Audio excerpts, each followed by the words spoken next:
Salut YouTube! Ah, spécial dédicace, Tony Montana, Giuliano. Non, ça fait trop italien ça, pardon. Ah, en portugais, je sais pas comment ça fait, je suis désolé mec. Bon, c'était obligé. Spécial dédicace à toi mon ami. Hein, je crois qu'aujourd'hui c'est la journée du dieu Tony Montana. Hein. Tout le monde sur le groupe fait une vidéo parce que t'envoies des cadeaux à tout le monde. Donc voilà, on est obligé. Hein. Donc, merci à toi. Si j'avais une casquette, je l'aurais mise aussi comme Mika, mais j'en ai pas. Voilà. Donc je suis désolé. On se retrouve, mes chers amis, dans cette nouvelle partie de ma collection. Cette fois, on reprend le cours normal des choses. Et on en est à la partie 2. Oui, à la partie 2. Alors je sais plus où j'en étais arrêté la première fois. Si, je rigole, je sais où j'en étais arrêté. Donc, on va continuer tout de suite. Où est-ce que c'est? Voilà, c'est là. Professionnalisme, en toutes circonstances. Donc, on va terminer les rats avec d'abord Avatar. Avatar, ce chef-d'œuvre de James Cameron, enfin chef-d'œuvre pour certains et grosse merdasse pour les autres. Moi j'aime bien, voilà. Bon, c'est pas ni l'un ni l'autre en fait, c'est pas un chef-d'œuvre ni une bouse, c'est un bon film, j'adore la science-fiction, bon visuellement c'est quand même... Voilà, on a franchi un cap avec Avatar, je pense pour les années 2010, parce que visuellement c'est au top. Hein, et y a rien à dire, donc c'est une très belle édition collector ultimate de mes couilles sur ton front, hein, et voilà, un pas de jumbo amarré de mon cul, voilà. Oh, c'est vulgaire cette vidéo, ça commence très mal, hein. Voilà, ça suffit. Donc voilà, il y a...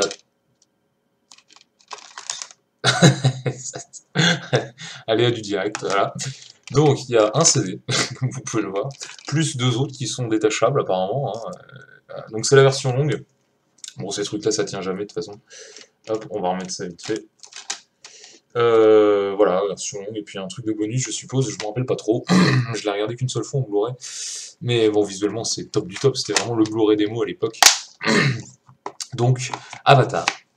Ensuite, nous allons continuer avec... Là, je pense que je dois être le seul sur Terre à l'avoir en amarré, puisque tout le monde l'achète en steelbook. Hein. C'est les Avengers. Ok? Marvel's Avengers. Donc voilà, bon. Étant pas un hyper grand fan de Marvel, euh, moi je les achète pas tous en steelbook parce que je m'en fous un petit peu, voilà. Et ce film, alors autant je l'ai adoré quand je suis allé le voir au cinéma à l'époque, j'avais trouvé ça génial de mettre toutes ces stars les unes avec les autres et que ça fasse un bon film, mais en le revoyant en fait, bon, ouais c'est sympa, mais je suis pas ultra fan parce que moi il y a qu'Iron Man que j'aime beaucoup, j'aime bien Thor, mais les autres, ouais, bon, Captain America je ne peux pas le blairer, je ne peux pas, je suis désolé. Hein. Et Hulk, désolé Guillaume, mais non, non. Euh, Moi il me fait pas craquer mon slip justement, hein, contrairement à Bruce Banner. Donc les Avengers, oui, mais bon, bof quoi. Et puis alors le 2, j'en parlerai même pas parce que je risque d'en vexer quelques-uns. Ensuite, nous avons très bon film que je vous avais déjà présenté dans mes achats et que je vous encourage à aller voir. Alors, allez voir Philibert. Allez voir Philibert. Bon, je vais pas raconter encore l'histoire. Hein. Vous avez qu'à aller voir mes anciennes vidéos. Oh la pub. Donc les aventures de Philibert, voilà, un film qui moi me fait bien marrer. Grâce à Mika, j'ai eu le premier Bad Boys qui m'avait gentiment envoyé. Très bon film, voilà, avec Will Smith et Martin Lawrence, très fun, très bonne musique. Bad boys, what you gonna do when they come for you. Pardon. Oh là là, là, je suis fatigué. Hein. Faut que j'arrête la coke. C'est une blague, bien entendu. Hein, bien entendu. Le Bad Boys. Donc voilà, il me faut le 2, que je prendrai peut-être en steelbook, cela dit. Donc très fun. Un bon film de Michael Bay, ça se note. Un très bon film aussi que j'ai eu récemment, que je ne connaissais pas, c'est Backdraft. Donc un excellent film vraiment qui prend aux tripes sur le monde des pompiers, un film de Ron Howard, qui décidément fait de très beaux films. Donc je le conseille très fortement celui-là, vraiment. Ensuite un film très particulier. Il s'agit du Bal des vampires, de Roman Polanski. Alors ce film c'est une sorte de parodie de tous les vieux films de vampires des années 50, 60 de la Hammer, quand c'était Christopher Lee qui faisait Dracula. Et ça donne un film très chelou, mais vraiment très chelou, hein, parce que moi je l'avais jamais vu, je l'ai pris sur Amazon il y a pas longtemps, et C'est-à-dire que les effets spéciaux et même les dialogues sont très vieux, et mais c'est génial. Enfin voilà, moi j'ai adoré, hein. J'ai vraiment adoré, mais je saurais même pas dire pourquoi, parce que c'est très étrange. Je pense qu'il faut juste le voir, mais c'est vraiment cool. Roman Polanski joue dedans d'ailleurs, et son ex-compagne qui a été assassinée par les adeptes de Manson, ou de Charles Manson, je sais plus, à l'époque, est magnifique, vraiment. Je sais plus comment elle s'appelle, Sharon Tate, voilà. Donc à voir. Ensuite, un classique de Tim Burton, c'est Beetlejuice. Beetlejuice, édition 20e anniversaire, mais il faut pas s'y fier parce que comme beaucoup de Tim Burton, l'image est juste immonde. C'est dégueulasse.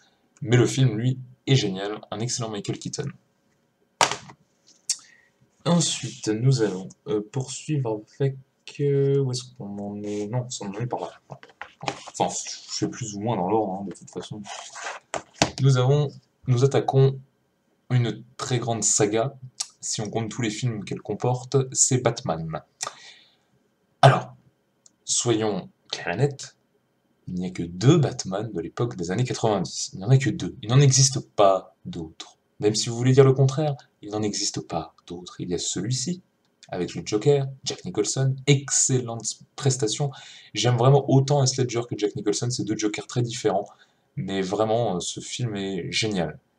Et il y a bien entendu sa suite, Batman le défi, Batman Returns en anglais, qui est aussi bon, avec des personnages très charismatiques comme le Pingouin ou Catwoman.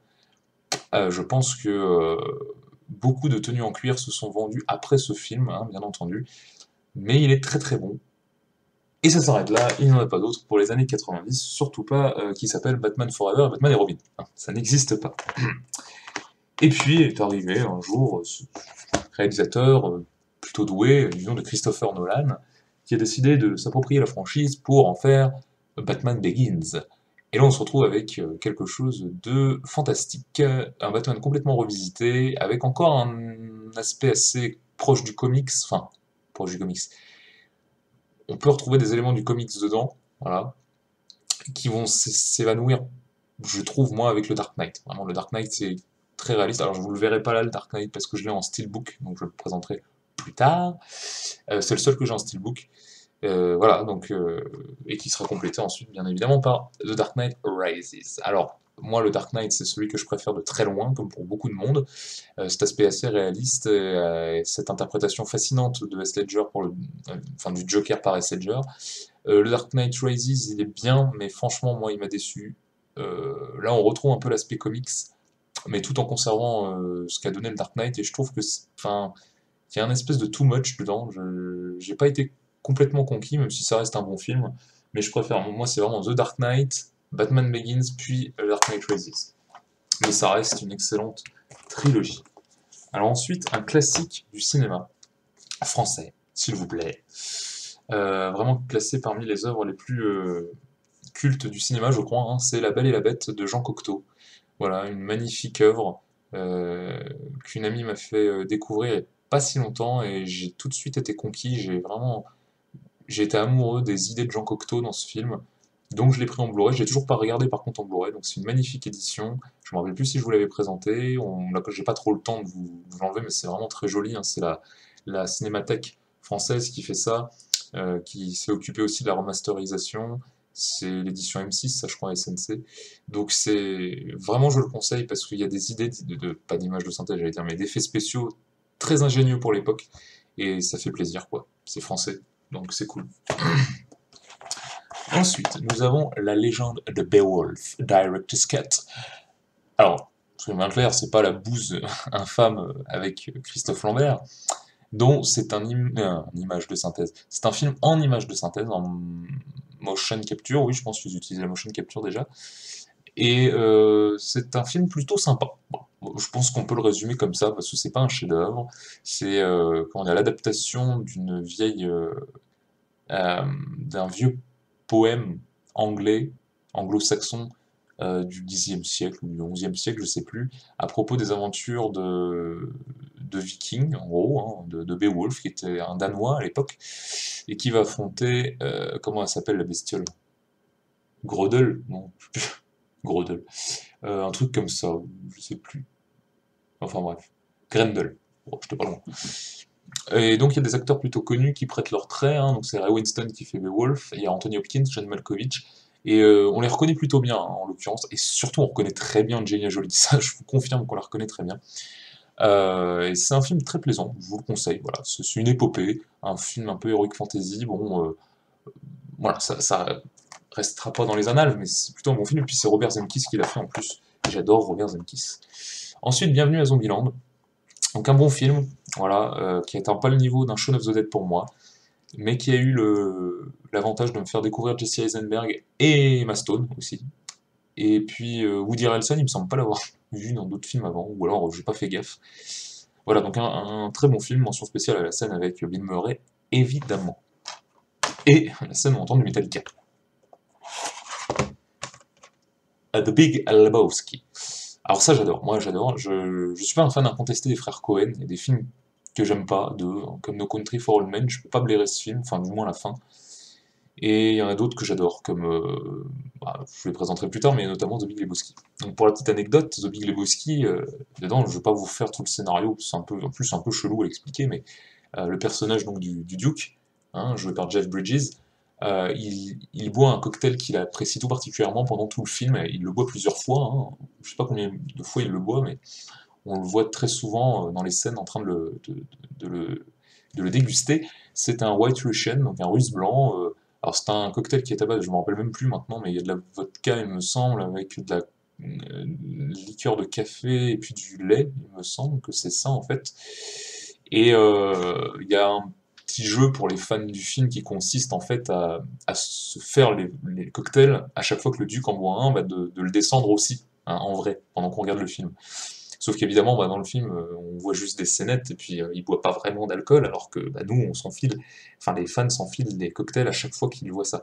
Et je l'ai fait avec des potes et je vous conseille pas de le faire, franchement, le bide apprécie pas du tout, du tout, du tout. Alors une trilogie que je vous ai présentée, donc on va passer, hein, c'est Blade. Donc voilà, très joli fourreau, je trouve, c'est pour ça que je l'ai gardé. La trilogie, donc Blade 1, excellent, Blade 2, excellent, de Guillermo del Toro, et Blade 3, bah, franchement, il est pas si mal que ça, moi je m'attendais à une grosse purge, mais c'est pas un très bon film, mais c'est pas un nanar non plus, quoi, c'est plutôt sympa, et puis Ryan Reynolds a déjà un rôle assez délirant dedans, je trouve. Ensuite, on va faire cette pile-là, et puis après on arrêtera. Nous avons Blade Runner, donc le Final Cut. Alors Blade Runner, c'est un très grand film de science-fiction très réputé, vraiment culte pour beaucoup, hein. Il est du début des années 80, 81 ou 82, je sais plus. Et il faut savoir que c'est un peu comme les Star Wars, Ridley Scott a beaucoup retouché ce film. Il a rajouté des images de synthèse, il a rajouté des prises de vue et tout. Et ça, c'est la Final Cut, donc c'est la version de 2007, c'est la dernière qui a été faite, c'est plus ou moins la plus aboutie, enfin selon Ridley Scott, quoi. Moi, je me rappelle très très très peu de la version originale. J'ai vu que celui-là. Je peux pas dire que je sois un immense fan de ce film au final, je rentre assez peu dans l'univers, même si j'apprécie tout le travail qui a été fait dessus, c'est très bien réalisé, c'est très beau, Harrison Ford joue très bien, mais voilà, c'est sans doute un des films de science-fiction dans lequel je suis le moins rentré. Et, et voilà, donc là je sais plus combien de CD, il y en a deux dedans, hein. Mais il y a des éditions, il y a toutes les versions, donc je vous le conseille plus si vous voulez vous intéresser à Blade Runner, parce que je pense qu'il faut regarder la version originale pour s'apercevoir un peu des changements, et puis pour voir quelle était l'idée originale du film, quoi, le truc original. Ensuite, un très bon film, Blood Diamond, très bon film avec Leonardo DiCaprio et Jennifer Connelly, et ce très bon acteur aussi qui s'appelle Jimon Unsu, voilà. Je me demande, enfin il est francophone en tout cas lui, je sais pas de quelle nationalité il est, mais qui joue très très bien. Un excellent film sur le trafic des diamants dans les pays africains, voilà, la sauce Sierra Leone et le Libéria, je crois, mais c'est vraiment un excellent film que je vous recommande. Alors celui-là, je vous l'ai montré il y a pas longtemps, voilà, Le Bon, la Brute et le Cinglé, dédicace à toi, mon cher Hicham, je sais que tu adores le cinéma asiatique, et dédicace aussi à Adrien, qui aime beaucoup, beaucoup, beaucoup ce film. Donc excellent, regardez-le, vraiment, si vous ne le connaissez pas. Et puis ensuite, logiquement, après Le Bon, la Brute et le Cinglé, ce qui vient, c'est Le Bon, la Brute et le Truand. Donc tu vois, Guillaume, c'est ça, Le Bon, la Brute et le Truand, c'est pas tout à fait la même chose quand même, hein. Clint Eastwood, il a pas trop une tronche de coréen, hein. Donc Le Bon, la Brute et le Truand, je t'aime ma poule. Le Bon, la Brute et le Truand. Bah voilà, moi c'est mon western préféré, j'en ai pas énormément des westerns, j'aime bien le genre, mais vraiment celui-là, pour moi, il est au-dessus des autres, même si j'aimerais bien le reste de la trilogie du dollar. Dédicace aussi à toi, Tony, évidemment, je sais que tu adores cette trilogie-là. Euh, donc Le Bon, la Brute et le Truand, excellentissime. Les musiques, les scènes, la scène de fin, enfin tout, Blondin, Sentenza et Tuco, vraiment excellent. Ensuite, un film que j'adore également, non moins célèbre, Braveheart, Mel Gibson au sommet de son art. Je ne me rappelle plus, c'est lui le réalisateur? Oui, c'est lui le réalisateur, oui. Donc un super film qui a marqué toute une génération, je pense, tant dans les scènes d'action que dans le jeu, voilà, bon, qui donne une certaine image de l'Écosse et beaucoup de choses complètement incohérentes. Je vais pas vous faire chier avec ça, mais notamment les kilts. Hein, faut savoir que les kilts, ça a apparu en Écosse assez tard et certainement pas à cette époque-là. Donc ça déjà, voilà, ça enlève un peu du mythe. Mais on doit des scènes d'anthologie comme le- l'affrontement, enfin quand les Écossais narguent les Anglais, là, ils leur montrent leur cul, c'est très drôle, quoi. Hein. C'est ce qui inspira beaucoup de concerts de métal par la suite. Et donc voilà, c'est un excellent film. Moi qui ai des origines écossaises, j'aime beaucoup regarder ce chef-d'œuvre. Ensuite, un film que j'avais présenté, que j'avais eu il n'y a pas très longtemps, que j'ai revu, je me suis refait une idée dessus parce que je l'aimais pas trop à la base. Mais comme j'ai trouvé vraiment pas cher, je l'avais pris, je lui ai redonné une chance et j'ai bien fait parce que c'est vraiment un film que je trouve génial. Buried. Donc voilà, je vais pas en reparler, mais je trouve qu'en 1h30 dans une boîte, c'était pas gagné d'intéresser les gens. Mais Ryan Reynolds joue aussi très bien là-dedans, donc vraiment un excellent film. Donc ensuite, je vous l'avais montré dans ma vidéo de tout à l'heure, hein, Captain Phillips, que j'ai toujours pas vu, évidemment, je vais pas regarder entre midi et deux. Hein. Casino Royale, qui est un de mes James Bond préférés, qui doit d'ailleurs être mon préféré, parce que je suis pas un fan des James Bond, mais celui-là, c'est pas que j'aime particulièrement Daniel Craig, hein, c'est pas que j'aime la période de Daniel Craig, et j'aime pas du tout Quantum of Solace, du Spectre, je l'ai même pas vu. Mais Casino Royale, je trouve qu'il a quelque chose de différent, qui amène un côté plus psychologique pour le personnage, et j'ai trouvé ça génial. Les scènes d'action sont bien, le Blu-ray est magnifique aussi, voilà, Eva Green est magnifique, donc les voitures sont magnifiques, la musique est magnifique, ce film est magnifique. Voilà. Ensuite, nous avons un film qui colle, ah non c'est l'autre, oui d'accord, La Chute, alors dédicace à toi El Petit Melpé, parce que je sais que tu aimes l'histoire et particulièrement cette époque-là, je pense que tu connais bien ce film. Donc La Chute, un excellent long métrage sur la fin d'Adolf Hitler dans son bunker à Berlin. Ce film a été beaucoup a créé la polémique parce qu'au final, il rend Hitler pas attachant. Enfin, moi, les gens qui m'ont dit ça, je vois pas trop. Hein, il est pas particulièrement attachant, mais il le rend humain. Et c'est assez intéressant. Alors, attention, hein, dans ce que je vais dire, n'interprétez pas mal, pas du tout, mais ça relativise les choses parce que ça représente Adolf Hitler comme étant justement un être humain, comme tous les autres avec ses faiblesses. Et en l'occurrence, il a ses faiblesses parce bon, il sait que c'est la déchéance, mais il ne veut pas le reconnaître. Il a sa fierté et il va jusqu'à même, bah, on le sait, se suicider hein, pour ne pas tomber dans les mains des Russes et des Soviets. Donc, c'est un film très intéressant à regarder. Bien entendu, il ne faut pas interpréter ça comme une défense d'Adolf Hitler, pas du tout, ça le défend absolument pas. Hein. Il se comporte quand même comme un gros con avec ses officiers et tout. Mais, euh, mais voilà, parce que ça reste un être humain. Pour moi, c'est important de voir que un être aussi horrible qu'Adolf Hitler, toutes les horreurs qu'il a pu faire, ça vient d'un être humain. C'est pas un monstre, c'est un être humain. Ça montre les dérives de l'être humain, justement. Donc c'est important de l'humaniser, je trouve, pour relativiser beaucoup de choses. Donc voilà, en tout cas c'est un très bon film, une très belle interprétation de Christophe... non, c'est Bruno Gans, pardon. La chute du Faucon Noir. Alors La chute du Faucon Noir, un film de Ridley Scott, un très bon film, je vais pas trop en parler, mais voilà, que j'avais eu à pas cher dans un Auchan à 6 euros. Un très bon casting à l'époque et de très bonnes scènes d'action sur une intervention des GI, c'est les Américains je crois, en Somalie à Mogadiscio, donc très bon film. Ensuite un classique de chez classique, Cocorico, enfin Cocorico, Le cinquième élément, Cocorico de rien du tout d'ailleurs, parce que c'est pas parce que c'est un réalisateur français que c'est un film français, hein. En l'occurrence, il n'y a qu'un casting complètement étranger, à part Maïwenn. Un excellent film, moi j'adore. Alors là par contre, j'adore la science-fiction et ce film-là, je suis ultra fan de tout. C'est génial. C'est super. Voilà. Je peux même pas en parler plus, de toute façon, j'adore. Alors celui-là, je l'ai acheté il y a pas très longtemps à Auchan pendant les soldes, bah, je vous le présente en même temps d'ailleurs, hein, c'est Cliffhanger avec Stallone. Un très bon film que j'ai hâte de revoir, ça fait trop longtemps que je l'ai pas vu. Donc je suis très content de l'avoir trouvé à 6 euros, ouais, c'est ça. Donc Cliffhanger. Ah, alors là, Cloud Atlas, ça c'est du lourd. Alors, Cloud Atlas, c'est un film des anciens frères Wachowski, ou Wachowski comme vous voulez, aujourd'hui frères et sœurs Wachowski, et c'est un film très chelou, hein, très dur à suivre, que beaucoup de personnes n'ont pas aimé, parce qu'en fait, le concept de ce film, c'est de suivre 6 histoires, enfin 6, je dis 6, mais il y en a peut-être plus ou moins, je me rappelle plus, non, il y en a plus, c'est sûr, il n'y en a pas moins.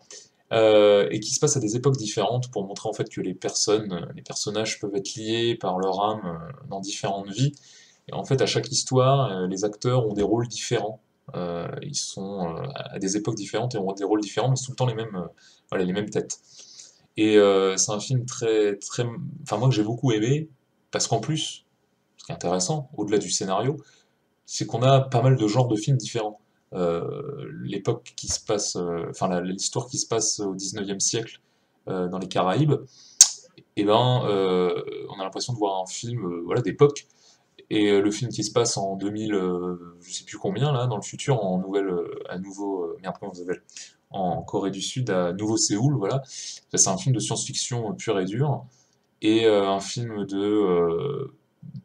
enfin, post-apocalyptique survie à la toute fin. Il y a une partie plutôt drôle, comique de nos jours avec le vieux, là. Je sais plus du tout les noms, hein, désolé. Il y a une partie plutôt drame, historique drame, dans les années 30. Ouais, c'est dans les années 30 ou 40, je sais plus, avec le pianiste. Donc c'est vraiment intéressant parce qu'on voit plein de choses différentes et c'est avec de très grands acteurs, notamment Tom Hanks, hein. Et moi, je relève particulièrement la prestation de Hugh Grant, qui a vraiment des rôles excellents dedans. Et c'est un film à voir, voilà, mais ça peut ne pas plaire. Ensuite, un film que j'ai trouvé dans un cache il n'y a pas très longtemps à 4 euros, c'est Cloverfield.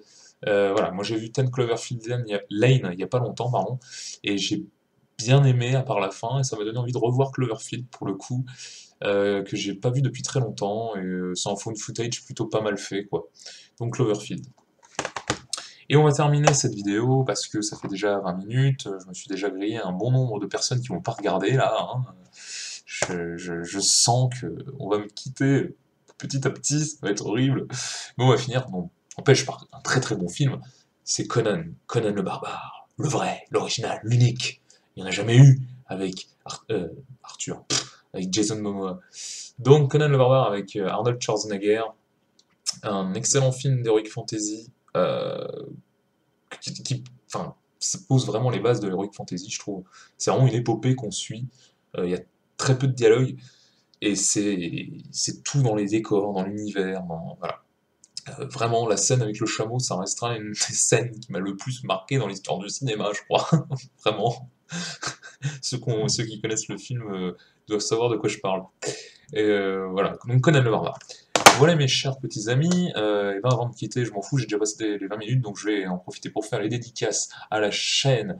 Je sais qu'on en fait tout le temps maintenant, mais c'est parce que vous êtes tous des amours, donc désolé pour ceux que ça énerve, vous pouvez couper la vidéo à partir de maintenant. Mes dédicaces à mon Raph d'amour, bon courage pour le boulot ma poule, à mon Guitou d'amour, je t'aime ma poule. Il faut qu'on se voit bientôt. À mon nouvel ami Tony Montana, qui m'a fait tant de cadeaux et qui est un gars vraiment, vraiment excellent, comme quoi le métal et le rap peuvent cohabiter, mon ami. Voilà. Vive le Portugal. Ça va lui faire plaisir, ça. À Monsieur Gold, l'associé du diable, mon cher collègue, euh, Évidemment à Kumiko-chan, ma petite Chloé, à Anso, ma petite Anso d'amour, à ma Vivi, l'extraordinaire, l'immense Vivi, à Franck Leroux, à Romumu, à Zenjé, à Jérémy, aussi on y va, il m'en manque, à Kevin, mon cher K-Strangel, j'espère que tu te remettras, mon vieux, vraiment. Euh, mon petit Pierrick, comment est-ce que je peux t'oublier, mon Pierrick? Euh, me- Comme on dit maintenant, hein, Monsieur Steelbook Disney, hein, tu devrais renommer ta chaîne comme ça, franchement. Et puis à tous les autres vraiment qui font participer, à Adrien, oh là, je cherche pourtant, enfin, on leur parle souvent, quoi. C'est honteux. Il faudrait que je fasse une liste un jour, hein. Je ferai une liste comme a fait bah, Vincent, dédicace à toi aussi, à Nico, à Nicolas Duvaux, pareil. Bon, à Steelbook Ciné Club aussi, bien entendu. Voilà, à tout le monde, à LP Team LP, à mon Mika, putain, j'ai oublié Mika. Oh, il faut que je coupe parce que j'allais oublier Mika, et ça c'est impardonnable. Bye bye les